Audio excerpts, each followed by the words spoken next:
Welcome back, Math 82 folks. Today we are going to continue with the idea of linear independence in the context of functions. So first, let's start with a brief review. The definition of two functions that are linearly dependent on some open interval on the real line that we're calling I between real numbers a and b. Those two functions are linearly dependent whenever there are constants c1 and c2 that are not both zero, such that we can take a linear combination of those functions and make them sum to zero at every single point of time on that interval of interest. So we already went through this explanation that led us to understand that whenever we have linearly dependent functions, we can show that the linear combination being zero requires that their Wronskian must therefore be zero, because a function f times g prime minus f prime g is the Wronskian of f and g. So when two functions f and g are differentiable, first of all, f and g are going to be linearly dependent on some interval, means that their Wronskian is going to have to be zero at every point on that interval. And the contrapositive also has to be true, which is that if I can then find some point on that interval where the Wronskian is non-zero, that implies that f and g must therefore be linearly independent. And remember that we had this picture where we thought about the world of zero Wronskian and the world of non-zero Wronskian. And if your Wronskian is non-zero anywhere, we saw that the functions must be linearly independent. But that doesn't preclude some linearly independent functions having a zero Wronskian. So non-zero Wronskian means you've got linear independence, and a zero Wronskian means you may have linear independence, but you also may have linear dependence. And remember that the converse of this statement is not necessarily true. We cannot necessarily claim that if the Wronskian is zero, then f and g are linearly dependent. Okay, that was review. What we are going to do today is introduce Abel's theorem, which is a super important theorem and amazingly not that hard to prove. This is actually going to simplify the situation of linear dependence and independence as long as the two functions we are looking at are related by being solutions to a linear ordinary differential equation. Let's go to the next page. On this page, we're going to talk about the statement and brief proof of Abel's theorem. This is the statement. We're going to let two functions, p and q, be continuous on some real interval.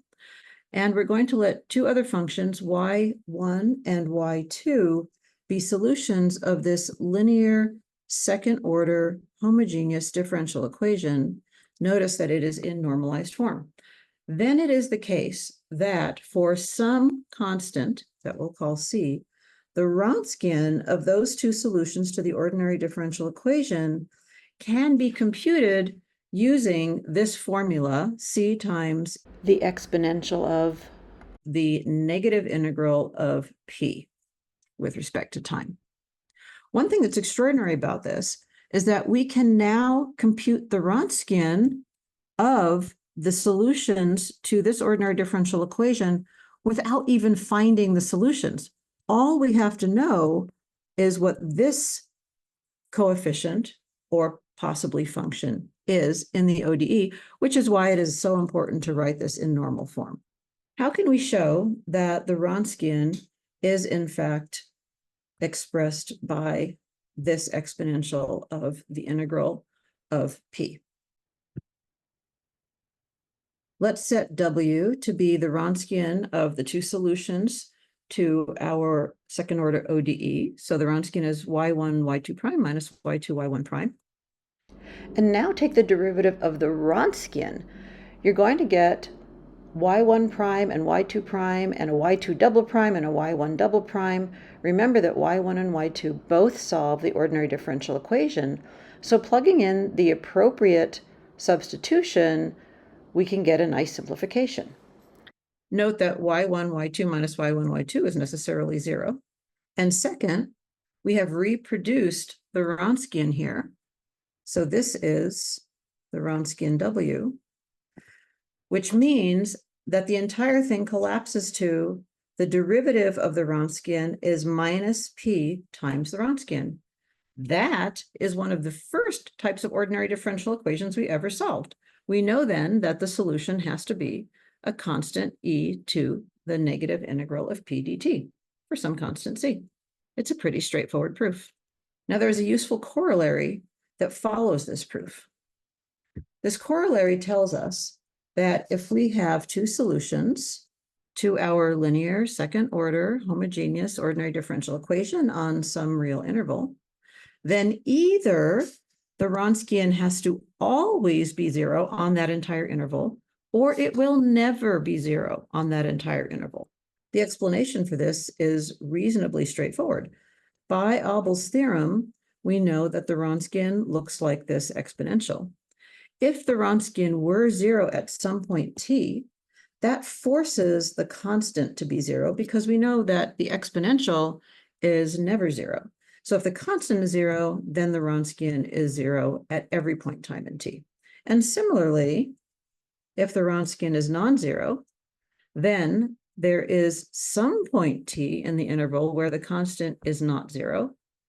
Therefore, the exponential term not being able to be zero itself means that the Wronskian will never be zero. So it is non-zero for all points time on the interval. And that's it. Let's see on the next page how this is helpful for us. Here on the next page, we're going to see a new definition, but not a new concept. But first, let me point out that what Abel's theorem does is it gives us an if and only if statement when we have continuous coefficients for our second order dE, and our y1 and y2 are solutions of the ODE. Now here we have the definition of a fundamental solution set. Two functions, y1 and y2, form a fundamental solution set if their Wronskians non-zero. This concept of a fundamental solution set, however, is not a new concept. We have been dealing with this all along. A fundamental solution set is simply a basis for the solution space. So why does it have a different name? It has a different name because this is arising in the context of the field of ordinary differential equations. And the idea of a basis of a solution space comes from the concepts that we see in linear algebra. So looking at this definition one more time, we see that a fundamental solution set is just a basis for our solution space. So briefly, why do we want solutions of differential equations to form fundamental solution sets? It's the same reason that we want to have a basis for the solution space. When we have a fundamental solution set, aka a basis for the solution space, then we have a way to generate every possible solution to the ODE that we have been given. Let's look at this example. Suppose that e to the r1t and e to the r2t are two solutions of a general second order linear homogeneous differential equation. Can you show that e to the r1t and e to the r2t serve as a fundamental solution set as long as r1 and r2 are not equal?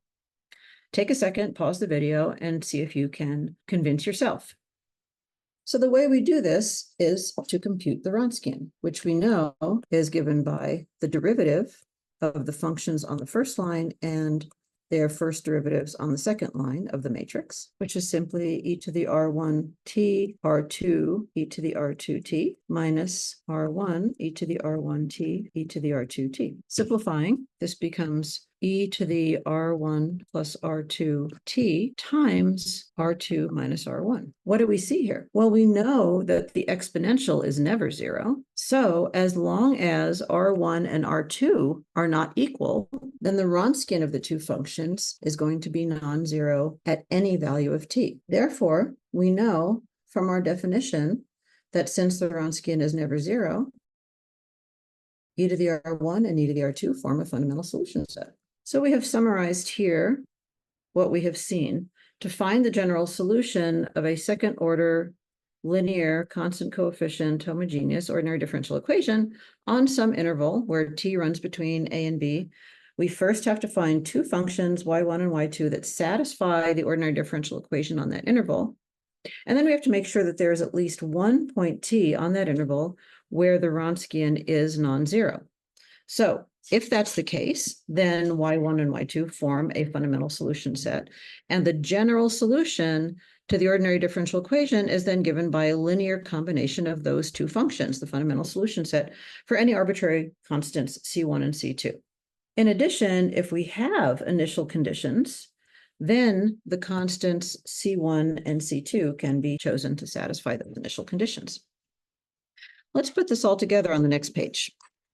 We already know the definition of linear dependence and independence. So we have seen this before several times. Two functions are linearly dependent on some open interval whenever you can find a non-trivial way to linearly combine them and make them sum to zero at all points time on an interval. Now, how do we connect the idea of linear independence to the Wronskian? Again, we have seen this.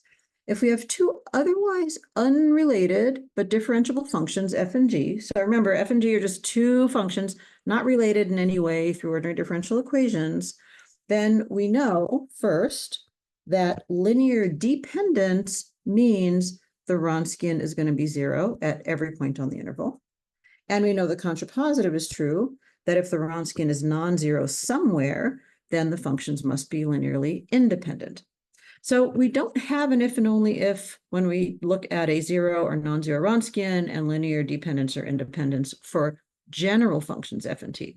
However, when we look at two functions related through being solutions to the same ordinary differential equation, then we suddenly move into the territory of if and only if. So if we have two functions, y1 and y2, that are both solutions to the second order linear homogeneous differential equation, then linear dependence of those two functions happens exactly when their Wronskian is zero at every point t on the interval of interest. And linear independence happens exactly when the Wronskian is non-zero at every point t.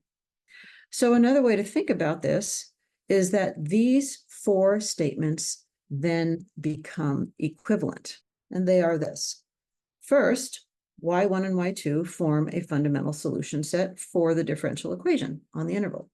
That is equivalent to saying that y1 and y2 are linearly independent functions on that interval, which is going to now be the same thing as saying that the Wronskian of those two functions will be non-zero at least at some point t on that interval. But of course, if it's non-zero at some point t on that interval, then the Wronskian is going to be non-zero at every point t on that interval because of Abel's theorem. By Abel's theorem, the Wronskian is represented by an exponential, which is then never zero. Okay. That's it for this pre-class video. When we come to class, we are going to work on some practice problems. So see you in class.